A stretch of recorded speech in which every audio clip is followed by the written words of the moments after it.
Let's hop into some Dallas Mavericks rumors, shall we? Here on Dallas Mavericks Today, I'm Harrison Graham. Zach LaVine appears to be the most recent star on the NBA trade market. Report from Shams Charania yesterday is that the Bulls and LaVine are progressing toward a trade. A breakup appears to be imminent in Chicago. There's increased openness from both sides about exploring said trade, according to Shams. So it looks like that Zach LaVine is going to be available for other teams, and we just thought we would talk about a potential fit with the Dallas Mavericks. Obviously, the Mavericks' two superstars are guards in Luka Doncic and in Kyrie Irving. Zach LaVine is a guard, albeit a bigger one than a guy like Kyrie. So could a trade be a possibility? Obviously, we are going to discuss here. Coop, just give me your initial thoughts on a potential fit for Zach LaVine as we flash his numbers on screen for the people. Harry, as the kids say, it may be over for Zach LaVine in Chicago. It just has not been a good run for the last couple of years, really, and to start this season for LaVine. And it just seems like that change is imminent in Chicago, and that was said as such. I believe one of the athletic reporters for the Chicago Bulls said that change was imminent and the roster wouldn't look the same in as early as a month from now. So LaVine is a name to watch there. Is it likely that the Mavs pull a trigger on a trade like this for LaVine? No, but it's something that we need to talk about, and we would be doing you guys a disservice if we didn't. Yeah, I think just with the way the Mavs are constructed, it's probably not the type of fit that A, he is looking for, and B, the Mavs are looking for. I do think Dallas will be a team come trade deadline season that will probably be active. They're off to a good start, albeit last night wasn't pretty. We'll talk about that here in a little bit. But, again, we've talked about what the needs are. Backup center, big physical wing. Zach LaVine doesn't really help you there. Now, can he help you? Sure, like he's a good player, but then you have to figure out, okay, like are you starting Luka, Kyrie, and LaVine together? Who's involved in a potential trade for LaVine? I think it gets tricky there, and I don't think you're making him a super sixth man for a guy that's making over $40 million per year. I could get super hot takey here, and I will. Tim Hardaway Jr. is kind of the same thing right now. I mean, he's having one of the best years of his career to date. He's super efficient from the field right now, and LaVine is having one of the worst years of his career over the last 5 or 6 seasons, and I just kind of think he's done in Chicago. That thing has run its course, and it's time for them to go in a different direction. Mr. AK over there might just, trade LaVine, maybe even DeRozan, Alex Caruso. I think that team's gonna get blown up, and maybe the Mavericks, see something on the Bulls roster that they like. I'm just not sure it's Zach LaVine. Yeah, I mean, I think that's really the interesting discussion to dive into because the Athletic Bull reporter, I forget his name, but he did say this roster will likely look very different in a month. Could a Andre Drummond type of move resurface for Dallas? I think that's more, or even an Alex Caruso. Like, I think a role player that could be on the move from that Bulls team, I think that is where, if you're the Dallas Mavericks, that's where you look in. And I would love Drummond, Coop. If you get him in here as your backup center, awesome. like, you're set. Look, like, you're good at the center position. We saw last night, I mean, Dwight Powell played a good amount of minutes in the first half. He just can't play extended minutes on this team.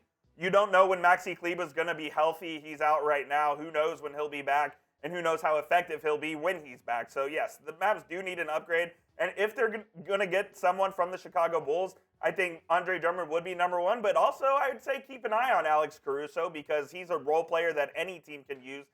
Coming off the bench, he can handle the ball a little bit, can defend 1 through 3. So that's someone to watch as well. But as far as Zach LaVine goes, I don't see it happening for the Mavericks at this time. Yeah, what do you guys think? Maybe you disagree. Should the Mavericks trade for Zach LaVine? Type Y for yes, type N for no. Let us know in the comments. Real quick, some of the teams mentioned for LaVine early on have been the Lakers, 76ers, Miami Heat. The Heat make the most sense to me, quite frankly. Yeah, the Heat need a guy that can be a secondary scorer next to Jimmy and Bam and can really give them a spark. I also think the New York Knicks, who are always mentioned with big name players, could be in play as well. Yeah, so I don't think it'll be the Mavericks, but let us know what you guys think. Shout out to our sponsor, Prize Picks, on today's show. The Mavericks are back in action tonight, and if you want to spice up your viewing experience, look no further than Prize Picks. It's very easy. Daily fantasy made easy. You pick 2 to 6 players on any given entry, and if they will go for more or less than their Prize Picks projection. Give me the more on Luka's projected points tonight. He's dropping 30-plus in this one. I'll take the less on Kyrie. I think tonight Luka's going to play pissed off after last night, so I think Doncic is going to have a big game. And then Jordan Poole, I mean, he literally is allowed to shoot as much as he wants with the Wizards, so give me the more than 16.5. I think he's going to hit that potentially in the first half. PrizePicks.com/CLNS. Use our code CLNS to get a deposit match, I should say, up to $100. Join Meek Mill, Andrew Schultz, and several other celebrities that are playing Prize Picks, including Coop and I. We're not celebs, but hey, if you don't want to do it for us, do it for Meek Mill. PrizePicks.com/CLNS. Use our code CLNS. You can play it for the NBA, college football, college basketball, several other sports. You can cross over sports on your entries. It's a whole lot of fun. All right, let's talk about the Mavs' worst performance of the season, Coop. I'm not going to overreact. It's 1 out of 82. This is a team that's, 8-3 now? 8-3. Second in the Western Conference. It's a road game. With Pelicans and Wizards, I said, okay, at least split those. Obviously, you need to win tonight, though, to salvage that. Just an ugly performance, though. I mean, you were really never in this one.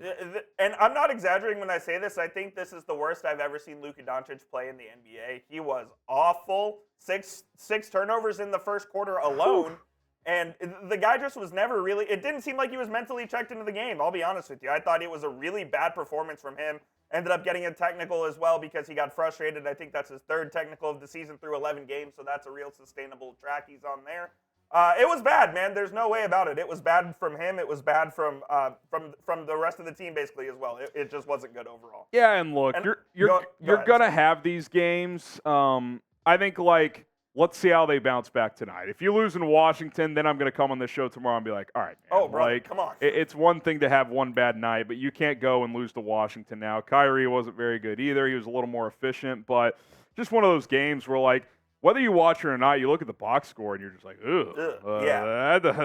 that's not what the team we've seen all year. So they were never really in the game, and I'm not going to play the blame game here, but I will say, I do think that court that the Pelicans used for the in-season tournament, by the way. I hate those courts. I actually think it affected the game. And if you look at the game that the Mavs played in Denver, Luka did not play well in that game either. It was a funky court. And after the game, Luka was asked if the court had any effect on him. And he said, yeah, it did, because you can't really tell where the out-of-bounds lines are. Yeah. So it is something that did affect the Mavericks. I'm not saying that's the reason they lost. Tim Hardaway said as much. He said it's still basketball regardless. You still got to beat the other team. When you lose by 20 plus, it's not going to change the outcome, but it's still one of those things where it's like the NBA has outthought itself here. The tournament's one thing to do these wonky courts. If you want to put a little trophy emblem exactly. Blended in with the normal wooded floor, that's fine. But to paint it all these crazy colors and stuff, it's just stupid. Luka said this. So the Mavericks played their one in-season tournament game at home the other night against the Clippers.